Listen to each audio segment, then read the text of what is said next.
never gone public with, because that's how I can sort out truth tellers from charlatans. Corey Goode comes along, and in the first conversation alone, there were probably 50 different points of correlation of things that he was saying that I had independently gathered from other whistleblowers. And this includes the idea that ultimately this cabal that we've been talking about is being run by these Draco-reptilian extraterrestrials, which most people think of as demons or the devil. Even the idea, the collective mythological idea of the devil is somehow based on truth, because it's a reptilian type of being with vertical slit pupils, scary sharp teeth, and a scaly type of appearance to its skin, with claws, this kind of stuff. So, it sounds really crazy, and I totally get that. But when you start talking to 5 people, 10 people who know the same things, and they all independently have said this stuff, I can no longer be comfortable in ignorance and try to stuff this down the memory hole and act like it doesn't really exist. So one of the things that has happened is that these new beings appeared in our solar system in these gigantic spheres that are between Neptune and Jupiter in size. They're really, really massive. And they entered in through the sun and also from the outside in. Our government was aware that they were out there, but they wouldn't respond to hailing signals. They just hung out and they didn't talk. They didn't say who they were or what was going on. That all changed just a few months after Corey started to talk to me, wherein, if you believe this, and I do believe this is actually true, for the first thing these beings from the spheres, these gigantic spheres, told the secret space program people was, find this man Corey Goode and bring him up here. We want to talk to him. So it actually did happen that Corey was brought up, and all of the intel that he had given me up until then went over into a whole new category, because now he's being brought into the active battle that's being done now. Why did these extraterrestrials do this? I believe the answer is that they saw that I was in a position to take the information that Corey was giving me and to deploy it out there into the public, which we soon did because I was working for the Gaia Network. And we ended up with a show in which we're doing a half an hour a week of Corey's disclosure called Cosmic Disclosure. So now there's over 52 episodes of that, over a year of him releasing all this stuff, and that show launched only a few months after he was brought up there. So very quickly, we were able to accurately and intelligently deploy the information, just like we're now doing in this video. We need people to know about this because these changes affect all of us. The cabal apparently has been fleeing to Antarctica, and there is now a massive effort to try to flee the planet in their ships, but those ships are being shot down. There are new craft that have showed up that are essentially triangular shaped, about the size of fighter jets. They're being called Chevron craft. Nobody really knows whose craft they are. It appears to be some kind of surprise secret weapon built by the Alliance here on Earth. It's very high technology, very advanced. And even the Draco-reptilians do not have adequate technology to defend against the attacks from these Chevron craft. So their craft are being shot down, and they are being contained now in Antarctica. They can't leave.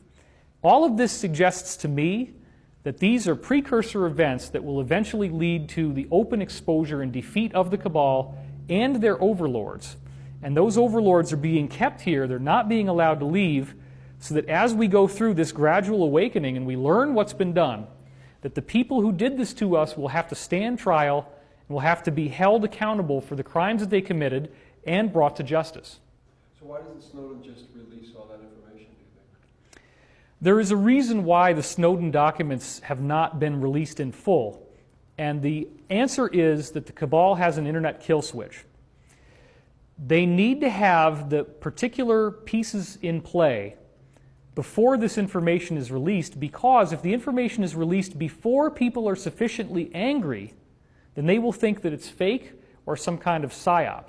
So what the Alliance has been waiting for is that their efforts to defeat the cabal are successful enough that it actually does go through a very openly obvious thing that makes everybody very angry. Now, one of the things that the cabal has done is they passed laws at the end of the year 2015, right during Christmas, when everybody's home, nobody's paying attention, they're all having dinner with their family. The cabal actually passed laws, and this appeared in an article on the Huffington Post. It was on the front page. People didn't pay attention to this, in which Congress passed laws that said that if the U.S. declares bankruptcy, which it already is, that they will go into everyone's bank accounts and take their money to bail out the government, just like they did in Cyprus, where everybody got a haircut of 40% of all their assets. Regardless of how much money you have, they just take 40%. That is one of the things that the cabal may try to do to save their own necks when they really get desperate. And if they try to do that, you better believe that people are going to be so angry that then they will be receptive to hearing about the wrong that this group has done. But if you just indiscriminately release that information now, people say, what do you mean? Everything's fine. I got a car, I have food at the grocery store, I drive my kids to soccer practice, and we hang out on the weekend, we go to work during the week. Our lives are fine. Everything's fine. What's your problem? Why do you have to be so negative? So what they need to do is wait for things to get obvious enough that people are activated. And videos like this can help that awakening take place, because it's just like an alcoholic who has to hit bottom before they go into recovery. You can raise the bottom. You can decide when you've had enough. As people become more educated, you will learn what's going on and you will see the need for change. And then you'll be able to help other people, tell them to watch this video, tell them to inform themselves, get the truth out. That will bring us to our goal much faster.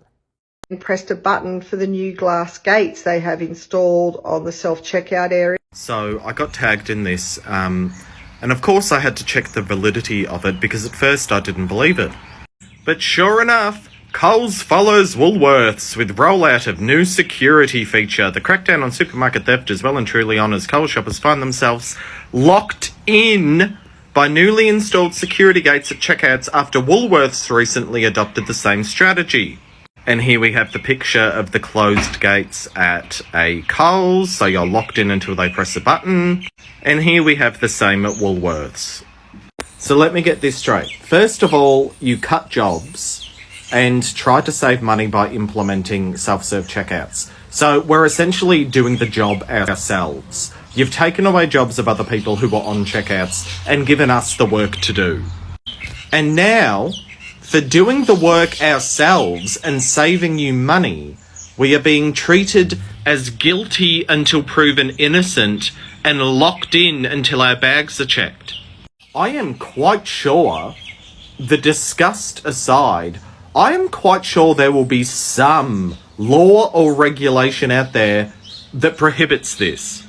What if you were in an emergency? You're at the self-serve checkout, you get a phone call, you go, shit, I've got to run out to my car, and you're barred by some bloody glass gates. You could say just jump over them, but then guess what? They'll treat you as a criminal, like you're stealing. Oh, but we're getting so much theft lately, blah, blah, blah, blah, blah. That would fly if you didn't report a 1.6 and a 1.0 billion dollar profit. Then I might care about the theft. But you are literally locking people in the shop and treating them as guilty. Like, that's disgusting. We do not work for you, and if you want us to serve ourselves, then you have to bear the weight of that. You can't have us serve ourselves just to be checked at the fucking gate.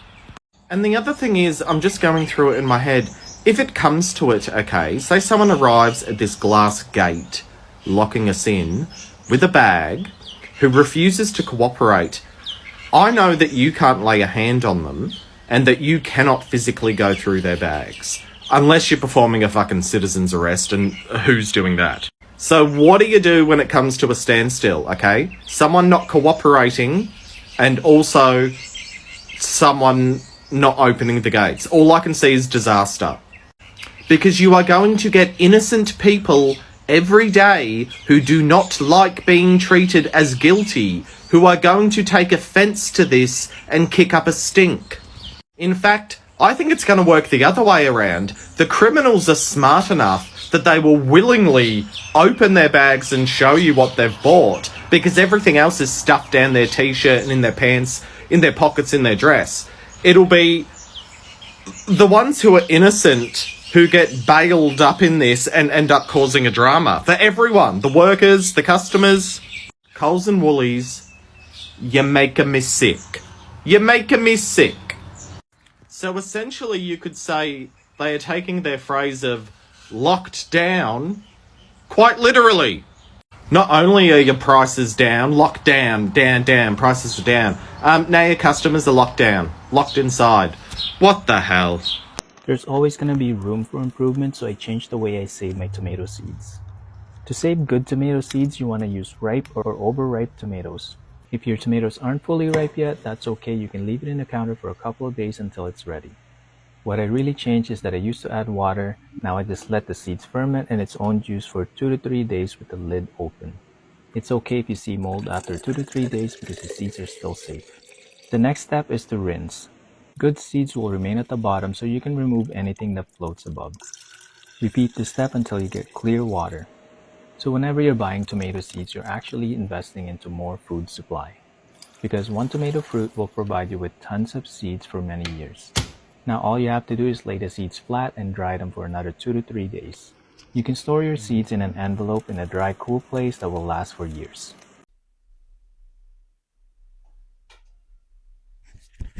What's up?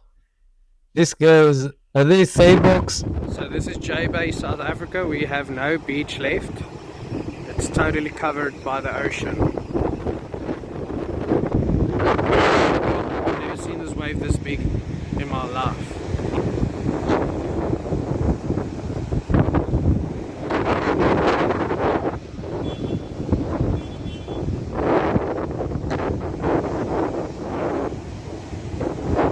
It looks like the ocean is still rising.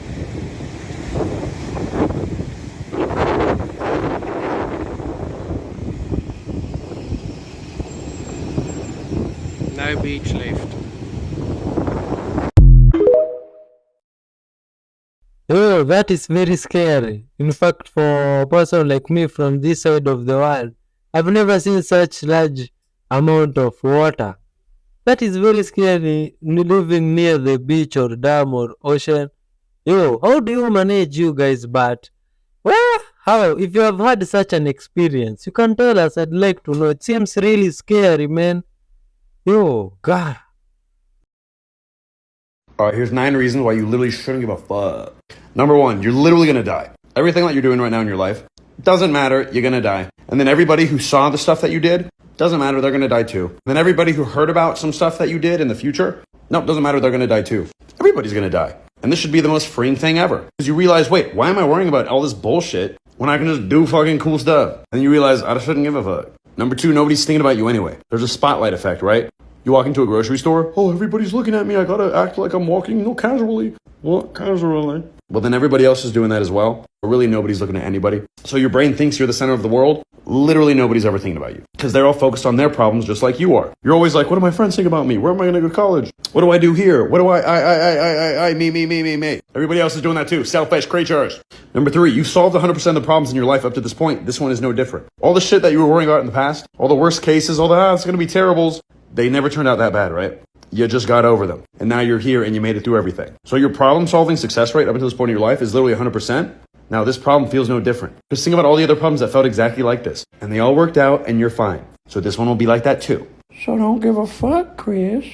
Number 4, everybody's opinion of you is subjective. Meaning you see yourself a certain way and somebody else is going to see you a different way. So who's correct? The answer is nobody. So if you could choose to believe the way that you see yourself positively, Grant, I don't see myself positively. I have no self-esteem. Grow up. Or you could choose to see yourself how your hater sees you. Literally just choose to see yourself in a positive light. Because literally every opinion that you have about yourself and your self-worth, you made this shit up. So if you can make it up because it's air, then you can either make up the good thing or the bad thing. And if you have the choice to do both, why would you not choose the good thing? The answer is because you love your own pain. Because somebody in your past said something to you, and then you took it to heart, and now you've never reprogrammed this programming. And you've just tried to play the game to live up to that thing without realizing that you can just end the game right now by getting rid of it and letting it go. And these people that you're worried about judging you, they don't care about you. They don't give a shit about your problems. They're not going to pay your bills. They're not going to be at your funeral. They never think about you. You never cross their mind. They literally don't care. You're going to enter their little consciousness for 3 seconds, then you're gone like a blip in the wind, just like everything else that they look at. But really, you only give a fuck because you think you're important. You're not that important. Like, you're just one person out of a billion. You're literally a little speck of nothing floating on a rock in the middle of infinity. There's 8 other billion people that are worried about them being judged. It's just not significant. Ironically, you thinking that you're some grandiose, super important being is actually screwing you over from everything. When you realize, like, wait, I'm actually not that much of a focal point for somebody, then you're free to do whatever. facts. That guy's so facts. You don't have to worry too much about what other people think about you. Yo, it's a life, man. Live it the way you want. Make the good decisions right now. Like you can, for example, click the like button. You see, that could be a good decision and nobody would ask you. And in fact, through that, you'll help us to grow as a community. Yo,